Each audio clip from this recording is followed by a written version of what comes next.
Hey guys, episode 41 of MLW Fusion is here. Now I want to try and make this really brief. I want to apologize that Friday there was no Impact review. I admit I have been sick lately. The weather has messed with me and made me get kind of like having colds on and off, getting bad runny nose, sneezing and coughing.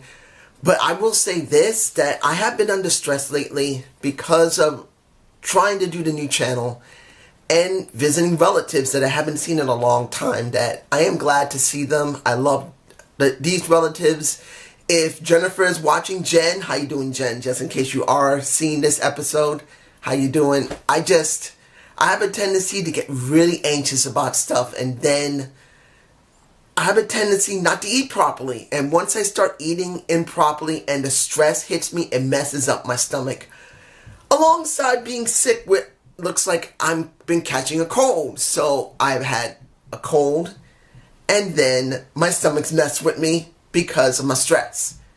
I hate it. I hate being me sometimes. Sorry for that. I just had to rant on that. But this episode of Fusion was actually pretty good.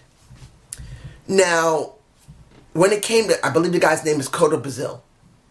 Because he's in this story with Ricky Martinez, that Ricky just doesn't want to take any risks on trying to deal with this guy, so he tries to take him out early.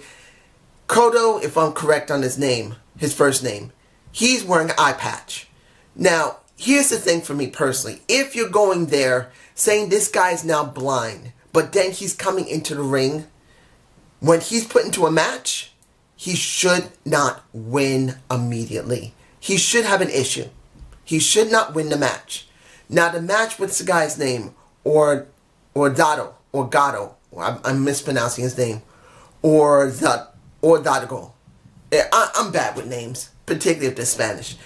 But this match he had with this guy, the major problem I had wasn't that he wasn't being competitive or he was too competitive. It was the fact that he won the match. If the guy has an eye patch, I believe he should not win a match. Not immediately win a match. He should struggle. He's doing the underdog thing. He's being an underdog here. He should not win the match. He should be slated to lose the match because of outside interference, or that in this situation, because he's blind on one side like this, he should not win it. He should show great ability, but start showing lack of vision. Now, of course, the guy is wearing an eye patch, and it's hard to see as it was. I don't think he had a pinhole in the eye patch. He was working with an eye patch. But he should not be doing such a competitive match and win it. Now, Ricky Martinez, after the match was over, beat the crap out of him, but he should have been there during the match. He should have messed with him during the match. He should have cost him the match. Or he should have just lost the match flat out. And then Ricky come out and harass him or beat him up. Do the real underdog story here. You're making the guy have a disability.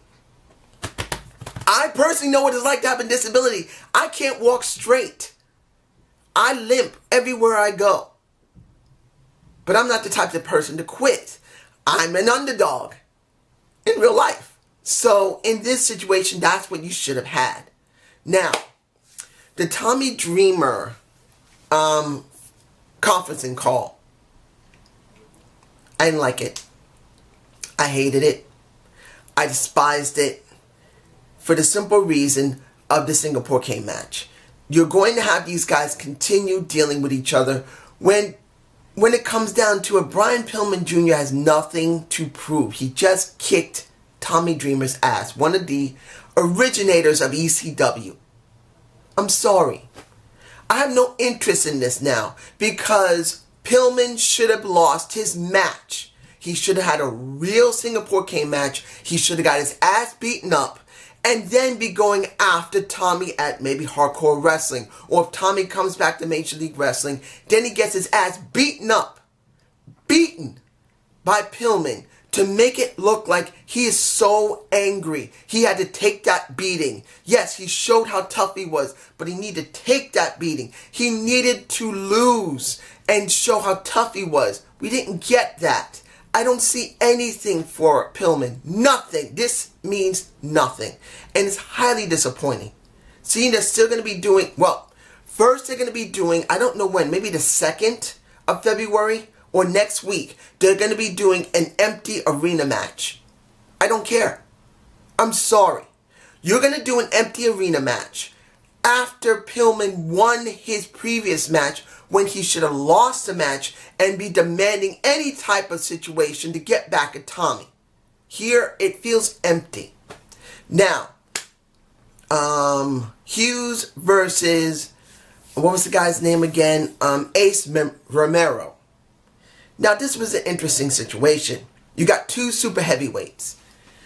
I kind of wish they had dragged this out a little bit more and then have the match at Super Fight. I think that would have been better. To have a match at Super Fight with these two, and then if you have to do a preempt tag match with, what was the name of the guy? Colonel Parks. Yeah, Colonel Parks would have been better. Because as it stands, this should have been something special.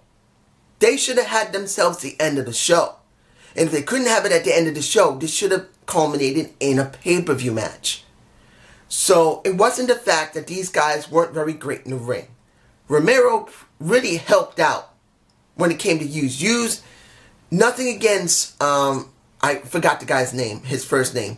But Hughes doesn't look like he can't wrestle. He's a veteran. He doesn't need to work that hard to put over Romero. He just has to make it look good. So Romero would have to give a bigger effort to show that as an up-and-coming wrestler, he's got to prove something. So Hughes didn't have to really do a lot here. Particularly that he's a much more heavier set guy that looks like he doesn't move that well in the ring as it is. If he was way better when he was younger, he needed Romero to do the work.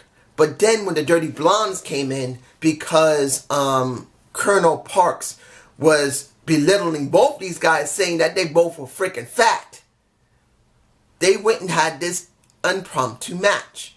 And now it looks like these two could be, well, the national disasters all over again. Two of the biggest wrestlers in this company now coming together. That could be a challenge for the Lucha Brothers. If they don't lose to that, excuse me, if they don't lose to the Hart Foundation during Super Fight. We now have, we had Sami Callihan and Low Ki do two really good promos. Always love Sami Callihan's promos. He does it very well. Low Ki did a very good promo, pretty much still hyping their match at Super Fight. I'm alright with it. And when it came to H2, which is the Hart Foundation, I guess 2.0, because of what I said earlier with Tommy Dreamer, when Pillman was with Teddy Hart, it didn't feel important. It just doesn't feel important. Because he won his freaking match. That was a piece of garbage that hurt both of them. That match, that Singapore King match, broke my heart.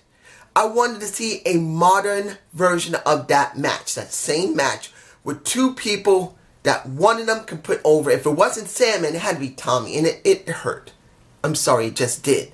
And seeing this with H2 just didn't matter to me. Getting ready to go up against Dreamer, seeing him drinking possibly muscle milk or Ensure, I don't know which one it was, but it still meant nothing to me. Now the match. You got Sami Callihan versus LA Parks. Now, this was supposed to go with the storyline that Sami could not get rid of, Filthy Dirty Lawler. Could not do his job right. And now Selena De La Hoya, I believe, or Del Rey, I can't remember her name. But Selena wanted him out of the picture. So we had this match, which was a very good Falls Count Anywhere match. And particularly, they were not using folding chairs. They were using solid metal chairs, which really made everything way different. Now, it doesn't mean it was great. It doesn't. But it was a nice difference compared to a folding chair. And even a commentator team, I can't remember the guy's name for commentators. I'm sorry. I haven't really paid attention to them much yet. But they did put over the fact that this was not using folding chairs. They were using solid, unbending chairs. It was enough to hold a 400-pound guy's ass.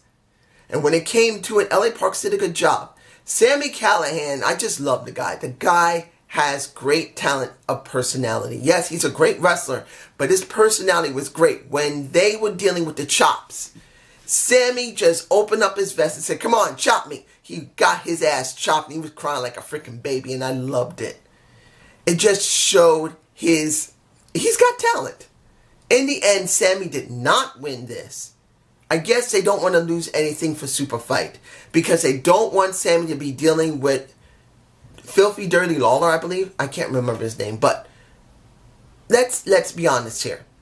This was a good match, and it's still building up into, well, they're going to have a Fusion on February 2nd, and then I believe they're going to have Super Fight on the 4th. I can't remember right now. I think it's the 4th for Super Fight, and then they're going to go to Philadelphia, and at the, the 2100 Arena, they're going to have a Fusion. Now, I don't know if I can be able to catch it here. I don't even think they're going to show it on YouTube. So, I'm not sure exactly what's going to happen. But, hopefully, I might be able to watch it and do a review of it. This was a good show. But you guys tell me below. Have a good day. Have a good night. And I should be well enough to do my Royal Rumble. I am doing Royal Rumble. I know I don't feel well. My stomach is still upset because I am still under stress. And I'm still not feeling well. I think I probably have the flu because I've been feeling cold. I've been feeling hot. Drinking tea.